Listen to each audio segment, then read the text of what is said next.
Good afternoon, everyone. So thank you again for coming to our presentation here. We're on our third day of our housing conference. And as you all know, we have Ziggy Beardy here. He's going to be talking about some of the great work that he's doing with his program. Just to introduce Ziggy Beardy, he's been working with SLAAMB now for the past 25 years. And prior to that, he left his home community of Bearskin Lake First Nation, where he has done numerous projects with SLAAMB over the years. And with this current one that he's going to be discussing or presenting, it involves some youth coming down from remote First Nation communities, and they're learning to the Carpentry Apprenticeship training program, where they are learning the classroom experience and hands-on experience, which is a great program. I have seen the projects over the last couple of years, and I also helped Ziggy present a couple of times. So it's a great program. And then at the end of their certification or training, they will either be a certified carpenter or they can work towards their red seal. And they have built 2 duplexes now in Hudson, Ontario, which is in Northern Ontario, close to Sioux. So with that, we're looking forward to your presentation, Ziggy. And you can take it away. Thank you.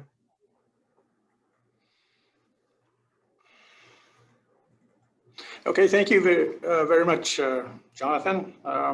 Thanks for the introduction. I'll be doing a last PowerPoint presentation to you all today, and hopefully you enjoy it. At the end, if you want a copy, just let me know, and we could forward a copy of our presentation to you all. Okay, which one do I press?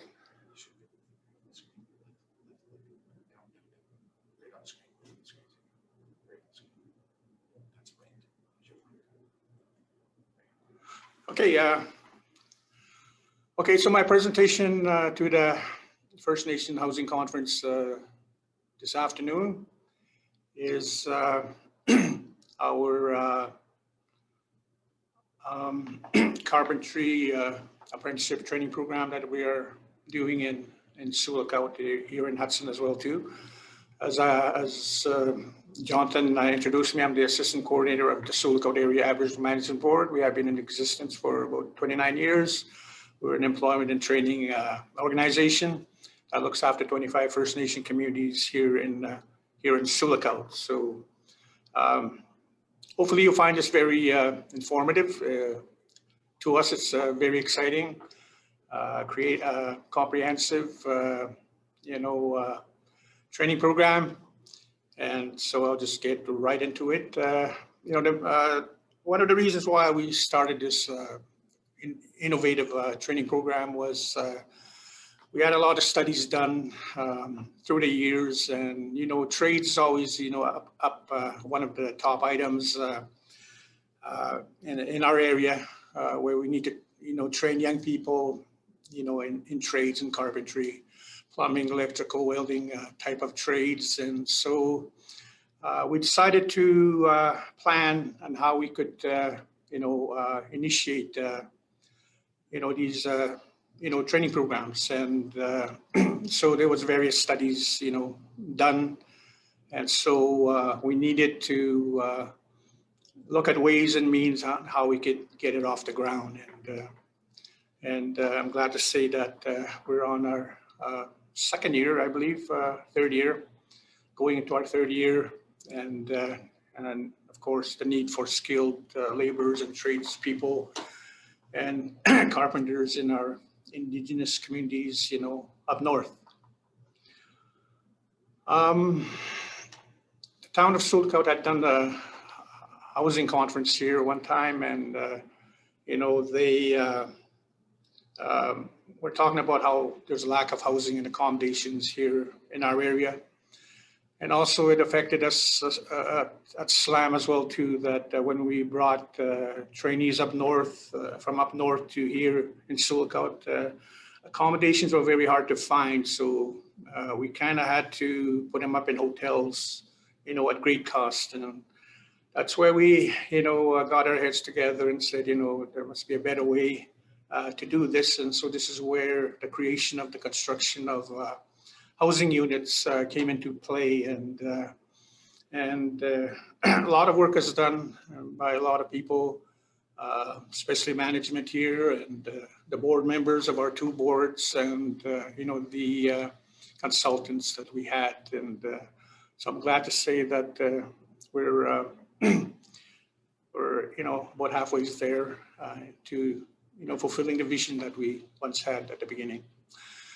Our first project started in 2018, in which we partnered with LAUNA Local 607 union in Thunder Bay, Ontario, and they did a construction craft worker training program for us. We had sent 16 trainees to Thunder Bay to attend that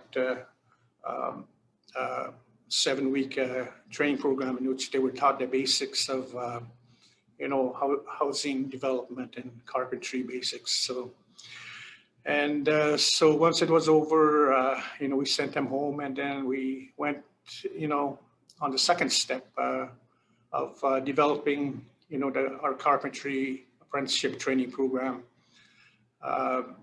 and to continue on with their training. So only 10 had passed the initial training program, and so we brought those 10 trainees back, and that's where we started our first phase of our Carpentry Apprenticeship training program.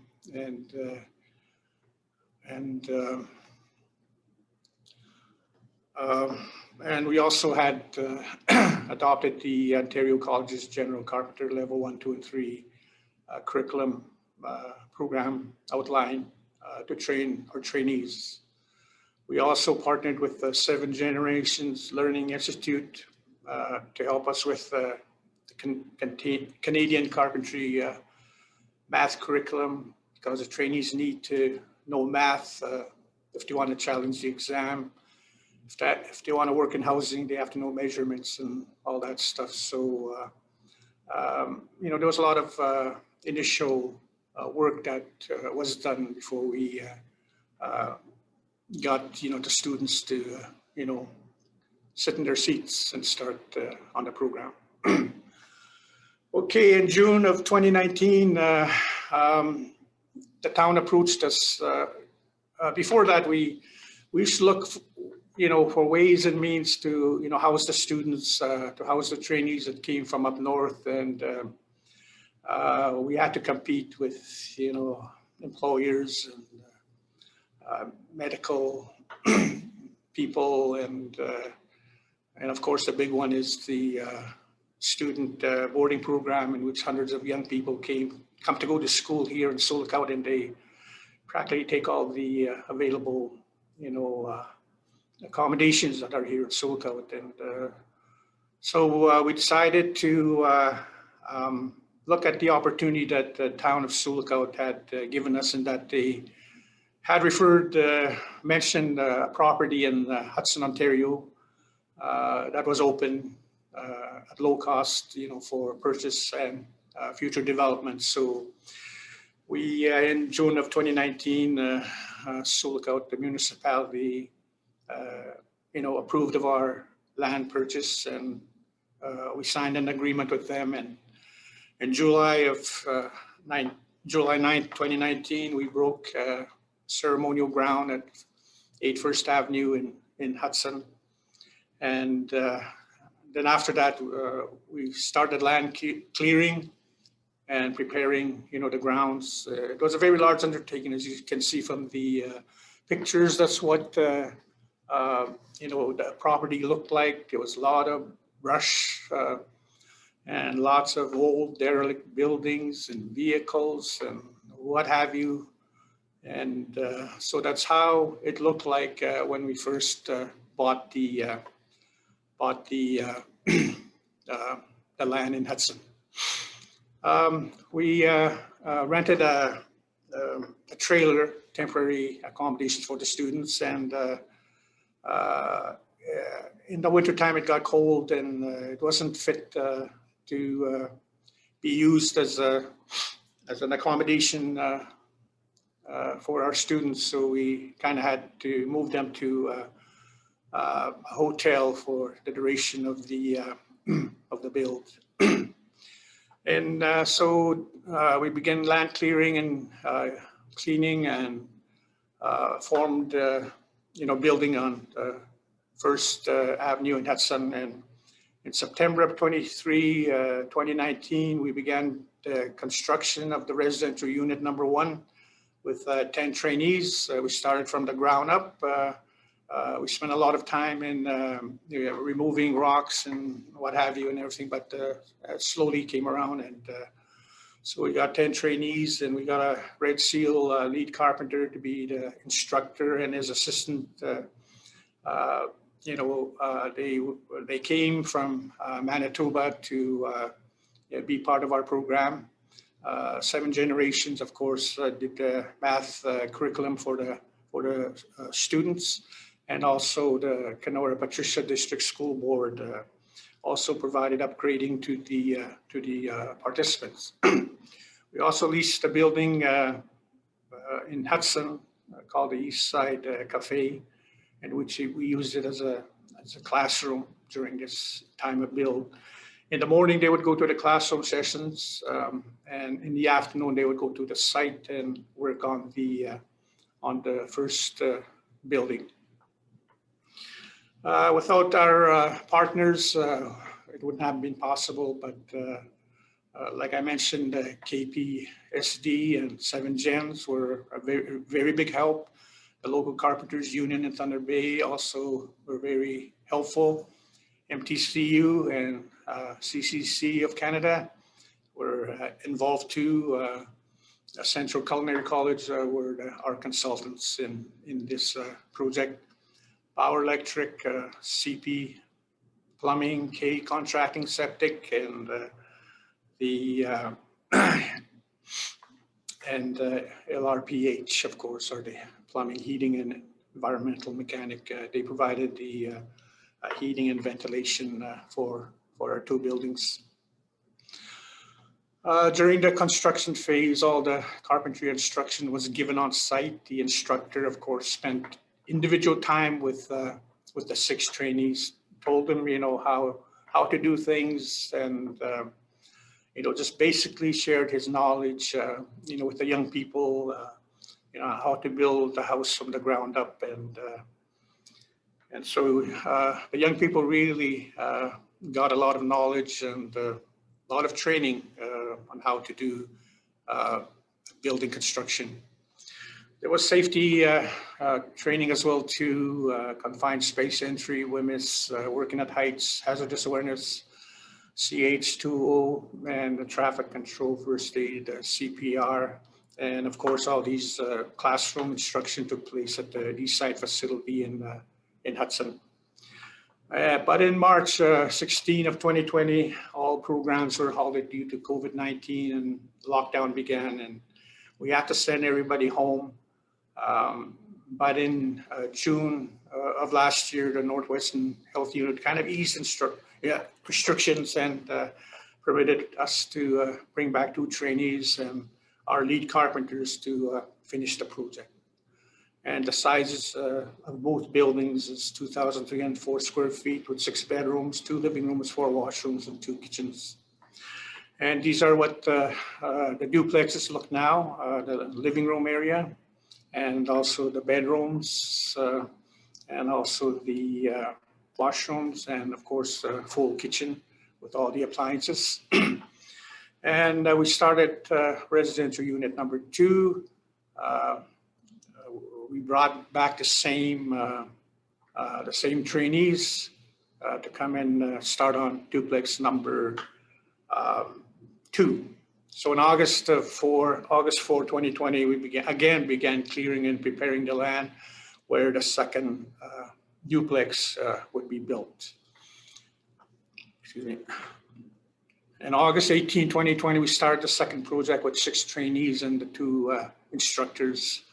And by then, the trainees were very proficient in how to go about, doing the second build with minimal instruction, because they already knew what they were to do with the first build. And this one we went really fast because the ground was prepared in advance, not like the first one. So the COVID challenges only allowed us to take one trainee per available bedroom. We started the first project with 10 trainees, but due to COVID, we were told that each student had to have their own individual bedroom. So we only had 6 bedrooms, so we only brought 6 trainees back. Our partners, again, on the second project were the same people. And of course, every stage of our projects were inspected by the town inspector, Judy Brinkman, to make sure that everything is according to code, specifications, according to the blueprints.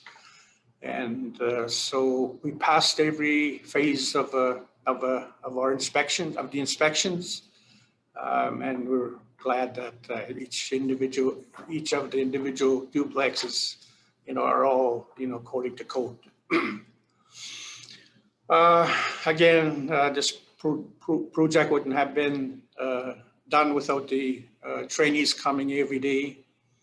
Well, they were there anyway, next door. So they were always there and hardly missed days. And they were all, set to go every morning, learn things. And so with their, active participation, things just went smoothly, and they got along well and never got into trouble. And also we were blessed with good weather this time around, and a very mild, winter this past winter. So that helped us as well too. And we were ahead of schedule as well too. I think December 18th, we were practically done, just a few minor things to do before we sent them home for Christmas. And again, the carpentry instruction was done on site as well too for unit number 2. Again, safety training, same safety training was done for the trainees, and this was our classroom in Hudson, the East Side Cafe. And on October 16th, we had 2 housing inspectors from FNHC come to talk to the students of the need for inspections, what to look for, what to watch out for when you build a house, and all that stuff. So we're glad they came to share the knowledge to the trainees. So in January 13, 2021, again, lockdown came again. So again, we had to send them home once again. And this impacted our classroom training portion, of our program. We had minimal classroom training time with the students because, 7 gents told us that they weren't allowed to have, in-face, type of classroom training. So that really impacted, the training portion of the classroom training portion of our program. But the project, as of today, is now completed and is now ready for occupancy. Again, we had to bring back some trainees and our instructors to do the completion on build number 2, and I'm glad to say that, that both buildings are now completed. In March 2020, project number 1 was completed, and project number 2 started in August 2020 and was now completed last month in March 2020. And so the training hours and the work experience have been signed off by our Red Sioux carpenter instructor, Bob. And also, as you can see there, the town newspaper did a news item to us about us, and we really appreciated the exposure that we got through the publication. And the town newspaper goes through is read about by about 25,000 people. The paper goes all up north to the surrounding First Nations community. So everybody, I think people are beginning to know what we're up to up in Hudson. It's about 27 kilometers. It's about 20-minute ride from Sioux, and so we're very excited about the success of our Carpentry Apprenticeship training program. So there in front of you is the two duplexes that have now been completed, has passed all inspections. And so we're just going to move on into our other, planned training endeavors. We want to build a greenhouse on the property as well. And our next training project will be a trade shop and a storage building. As I speak, there's an old garage, probably in the first picture you see that big white building. It has been demolished yesterday, and the other day it was torn down, and it's slowly being taken away. And so our next training project will be to build, a new trade shop and storage building where that old garage used to be. And we're also going to bring in 2 portable classrooms to Hudson to be on site. So we'll have classrooms, we'll have the accommodations, and we'll have the workshops, all in one site. So our plan, our vision is slowly coming into fruition, and we're really excited about it and how everything just, fell into place. So if you have any questions, and of course, my name is Ziggy Robert Beardy. I'm assistant coordinator of SLAAMB and also the project manager of this training program and project. My email is there, and our office phone number and my cell number is on there. And this picture of me with the 2 students, one of them, as you can see, is a female. When we first started out our project number 1, there was 2 females that were part of the program. So we're excited that even females, are interested in the carpentry trade. And so we're excited about all the other initiatives we're going to do in the future. And anytime you're in Sioux, come and see me, and we can give you a tour of our what you're doing in Hudson. So that just about wraps up everything I wanted to say to you this afternoon. And so if anybody has any questions. Well, that was a very good presentation, Ziggy. It's always encouraging when you start seeing youth getting some training. Essentially you guys are providing some type of a career for them and a stepping stone.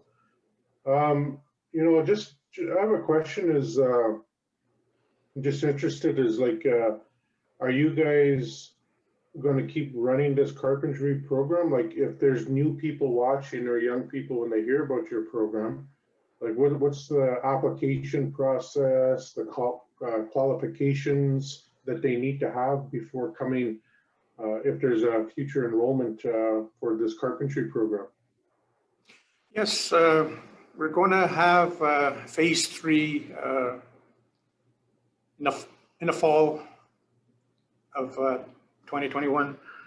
Like I mentioned, we're demolishing a building right now, and that's where we're going to, build, another structure And we're going to bring back those 6 participants, the 2 instructors. Right now, I'm in talks with different architects to do the drawings of the perceived building that we want to be built on site. We're going to bring back the 6 participants that were on that program. We need them to have certain hours, certain work experience before they can challenge the exam. Yeah. And maybe in the future we'll have, another intake. But the greatest, qualification that they need is math. That's a killer right there. These young people, struggle with math. But our instructor from 7 Gens was very helpful, took the time to, get them to a certain level, of their math skills and understanding. So when they go to the actual site and measure, how much lumber to cut, and, that sort of thing, math is a very important prerequisite for them to come into the program. Yeah. How to read blueprints is another struggle. You have to be a scientist to, understand, the blueprint reading. Yeah. And, what the instructor does is he shows them, how to go about reading it, and then he takes them, said, okay, go and do what you just read. And, that hands-on type of training is very useful. And the instructor, we really had a good instructor that just took the time, that had the patience, to train these young people on how to write blueprints and follow building codes and specifications and all that stuff. So, yeah, we also have other training plans. Sent out a proposal already for electricians and plumbers training program, and I'm just waiting word for that. So again, the main prerequisite that we want to look for is the issue of math. What's their grade level and how much math did they do? Because if they have 0 understanding of math, it's going to be hard on everybody for them to catch up. So, Right. Yeah. So are you guys, when you're looking for new students, is it preferred that they be grade 12 graduate, like with, grade 11 between and grade 12 10 math? and 12. Between grade 10 and 12. Yeah. Okay. Yeah, because I know even a lot of the technical schools now, they're looking for students that they encourage them to have grade 11 and grade 12 math. Yeah. Before they go into those technical fields. The other question I was, or what I was thinking coming to mind, like when you guys are building and the students are there, do they go through like test examples, like kind of like when you're in college? Is there courses when they're in school, or is it all kind of going to tie in together when they finish the training, and if they go for the carpenter test, the end test at carpentry? Yeah. You have like classes where they kind of can take tests before that? No, we don't really have tests. We just mainly go by, the Ontario colleges of, what's it called? Ontario College of Trades, the apprenticeship curriculum standard for general carpenters, level 1 and 2 and 3. Basically, the instructor goes, this year we had a combination of level 1 and 2. Level 1s are those that just came onto the program. Level 2s were people that were there last year. So there's a combination of level 1 and 2 training that takes place. Level 1 is just basic, like materials and tools, specifications and codes and estimating, calculation and layouts. And level 2 is mainly, the residential construction, Right. and the plan specifications and codes and estimating, calculation and layouts. And level 3 goes higher and higher. So the instructor, like I said, has been very helpful. He knows that, Yeah. half of the class is level 1 and the other group is level 2. So, but he knows how to interact with them and how to work with both groups. So, yeah, it's been a good exercise, a good experience. And just for another question I had was, moving forward, are you guys at SLAAMB thinking of trying to roll this out into, say, other remote First Nations? Like, can communities work with you guys and say, hey, we would like to try to do this program in our community? Have you guys thought about kind of having like assistance with them for it to be rolled out there? Yeah, the only problem was that the North doesn't really have any red seal carpenters or tradespeople. But we can, I'm sure, use experienced carpenters to mentor the younger generation in their communities. Like I know, up north, the band housing programs are there every year. They always employ the experienced carpenters and throw in young people there to learn, about the building trades. But it would be hard for them to challenge the exam. Again, math comes into play, and I don't know how many mathematicians you have up north. And, so, yeah, it's a challenge, but there might be a way to do it. I know, like, with the Aboriginal, apprenticeship board, I think is working with the communities in that area in that regard. Of how, young people can, challenge exams someday while working in the band housing program. I think there's a way that they said it can be done. Yeah. But for us here, in Sioux, we were blessed to have, a red seal carpenter instructor that was, available to give us time, to train young people. I mean, we struggled with apprenticeship. Through the years, we always wanted to have an apprenticeship program, but there was no journeyman that wanted to take the time. Even here in Sioux, the tradespeople are so busy. I mean, they work 7 days a week. Mainly because of the demand. For housing, plumbing, electrical work. I mean, like our partners that I just mentioned, they're run ragged. And so I'm glad that everybody took the time to help us out here. Yeah, no, it's to have, when you have that kind of commitment, if they're coming from wherever they're coming from, out of town, and to have an individual where they can have the experience, but also have that classroom ability to teach young people. It sounds like you have a good system going. And of course, I'm sure other First Nations and people will be watching and listening, because this will be available in the future. You're probably going to get some calls and some requests to kind of partner together, because it is a good program. And I find a lot of times, just like wherever you grow up, that's your home. And I find a lot of people don't always want to leave their home. So, maybe it's a good thing that we could, use this as an example, and we can hopefully you guys, and I know you guys will share your success story and try to partner with communities up north and get some of our young people in the remote communities and give them a career, right? It's very good. Just for the listeners and people watching, I seen the project a couple times, and I was one of the presenters, and just talking to the youth, and they were very engaged. It was very good to see the young people wanting to learn a new skill. And even as you're going to continue in the fall time, it's going to be good for them, I think. And I encourage them all, if some of them are watching or listening, or they watch this in the future, just keep up the good work.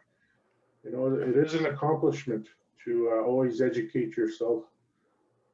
No, it's a good thing. And if other people want to partner with you, like, where can they, do you guys have, I know you have a website, but is there information of with your future programs and other areas coming up? We have a Facebook page in which we announce, what kind of training programs are available. Right now, we're partnering with the municipality of Sioux for a mining training program, and also with Tyrannus Training, an open pit type of rock crushing training program that we're partnering with them on that. And like I said, once we get our proposal for the electricians and plumbers training program, we'll put it on our site. And there's other short-term training programs that we run as well too. The present one is demolition and septic fields systems, training that's taking place in Hudson right now. As I mentioned, they demolished that old garage. Yeah. And so by this weekend, it'll be, there'll be nothing there. And so we're gonna do a lot layout and measurements next week. And so we're going to start on a new build in the fall. Oh no, that's amazing. So there's a question from one of our audience. I think they're about the carpentry program. How long does the program run?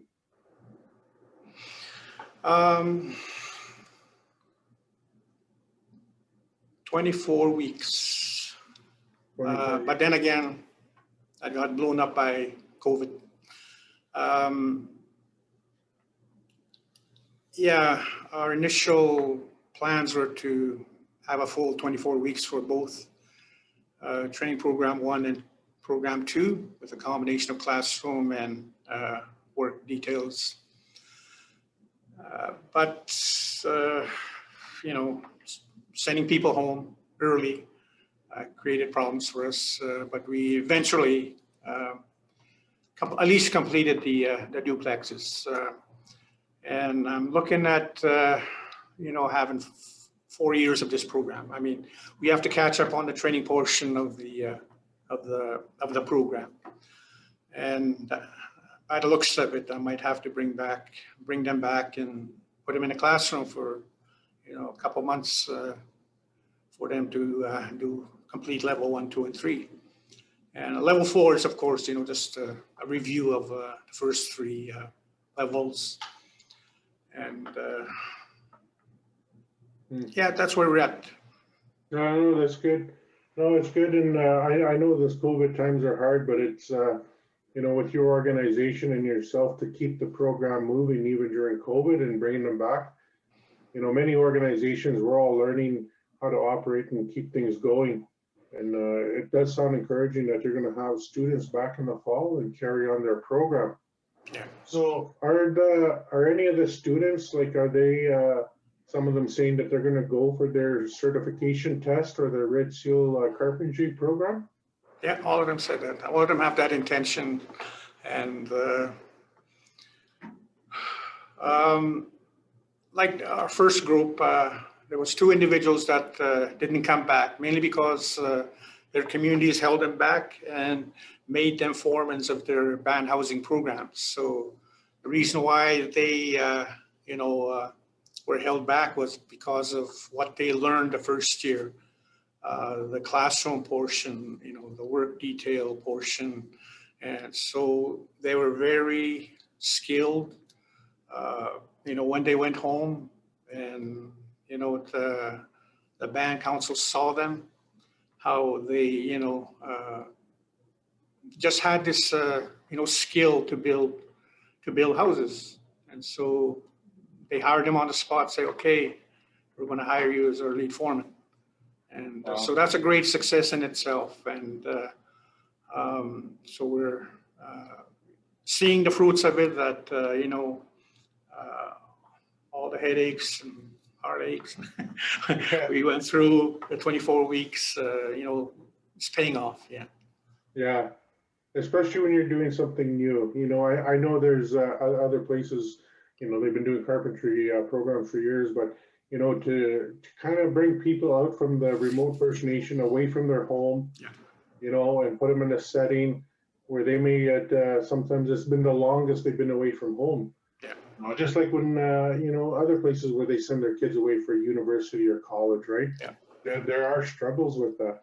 So I'm sure there was other duties that came into play with the students and stuff like that, and Yeah. especially keeping up mental health during these hard times. Yeah. So are you guys, like with building this greenhouse next year, are you guys going to try to, is that it's going to be some new programs? Are you going to have new students kind of involved with the greenhouse portion of the thing when it's finished? Yeah, we're going to have a new intake for that program. We'll be recruiting again from up north, and because I think greenhouses are another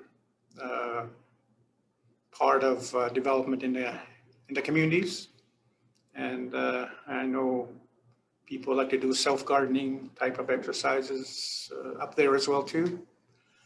In fact, my first employment as a summer student way back in Bearskin was planting potatoes. Yeah. We had a good harvest in the fall. Yeah. Yeah, you know, I mean, with the cost of fuel and flying stuff up there, you know, I know a lot of communities are talking about greenhouses, and I know there's not a lot of funding opportunities out there to get the program rolling, but you know, it just takes a little bit of initiative, you know. So going back to you're taking an intake. So do you have your students selected already, or are you kind of have an open call right now for the fall-time program? Yeah, we have an open call for the greenhouse training project. And like I said, with our electricians plumbing training program, again, what we do is we usually contact the band council. We send them, you know, a notice that we're looking for, you know,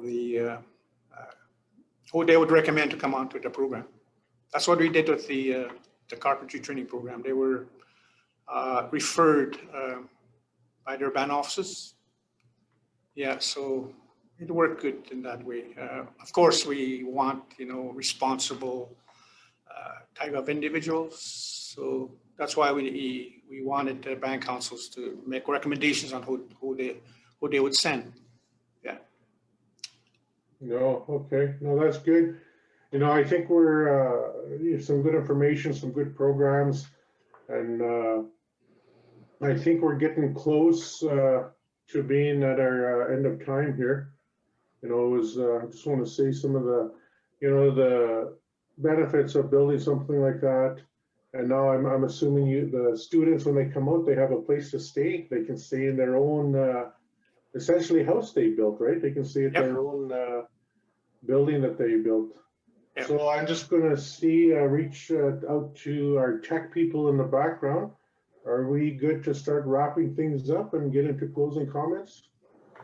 Okay, so, well, Ziggy, I'm probably not going to go in the right order now, but I want to thank you, and thank you, SLAAMB, for doing your presentation.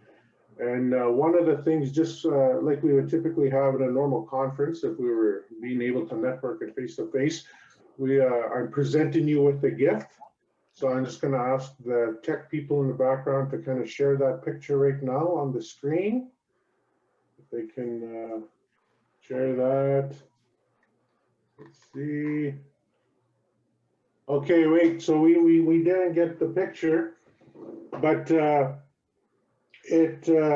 you might see it somewhere on our on our webpage, conference app, but it's done by a Kitchen to Mix, beginning with band member Daryl Big George, and it's kind of a painting of an eagle. And what we're going to do is mail it to you. Yeah. So you should get it in the mail. So just make sure you give the address to the people at TAG, and then we'll send you that frame. And the other thing too is just for the participants listening. Also, don't forget to go down on the agenda in the conference app. You can rate the presentation, provide any comments and feedback. And even if you still have questions, you can ask the questions in there too, and we can pass those on to Ziggy. And then, oh, here we go. Looks like the viewers can see the painting there. So there we go. It's an eagle looking over the teepees there. So fill out the survey at the bottom of the agenda at the thing. And then also just remember, we're going to have a 15-minute break, and then you can go back and pick up one of the future presentations. And don't forget to stay online for the passport to prizes also here. I don't know if everyone can see the word, but it's develop. And that's going to be for session 4 code, develop. That's the code for you guys who are trying to win some prizes. I think the prizes are like a vacuum or something, or a Roomba vacuum, AirPods, gift cards, and more. So I want to thank all the presenters, especially you, Ziggy. Look forward to it, because I know myself as a tech manager, I'll be reaching out to you and seeing what we can do in our communities. Good. All right, Mikovic. Yep. Thank you, everyone. We'll see you in the next session.